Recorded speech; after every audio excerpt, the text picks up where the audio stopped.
এটা বাংলা মানে এক ধরনের মানে খুবই মানে ভাল লাগছে আর কি। এটা এটা এক ধরনের অন্যরকমের অনুভূতি, মানে এটা এক ধরনের অন্যরকমের শিহরিত অনুভূতি আমি বলবো।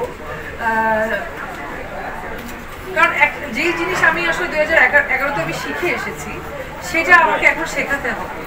তো এটা এক ধরনের চ্যালেঞ্জও বলতে পারেন। যদি আমি জাজ করার আমি কেউ না, আমি চেষ্টা করবো আসলে আমি চেষ্টা করবো যে আমার যে এক্সপেরিয়েন্সটুকু হয়েছে গত 13-14 বছরে, সেই এক্সপেরিয়েন্স থেকে ওই এক্সপেরিয়েন্সের জার্নিটা আসলে ওদেরকে পুশ করার এবং মানে ওই এক্সপেরিয়েন্সটা থেকে ওদেরকে ইন্সপায়ার করার। আমার মনে হয় যে আসলে জাজ করার চেয়ে আমি যদি ওদেরকে বেশি ইন্সপায়ার করতে পারি তাহলে আমার কাছে মনে হবে যে মানে আমার ভালো লাগবে যে আমি বেশ কিছু মানুষকে বেশ কিছু মেয়েকে আমি ইন্সপায়ার করতে পারছি। আমার কাছে ওইটা আসলে মানে বেটার।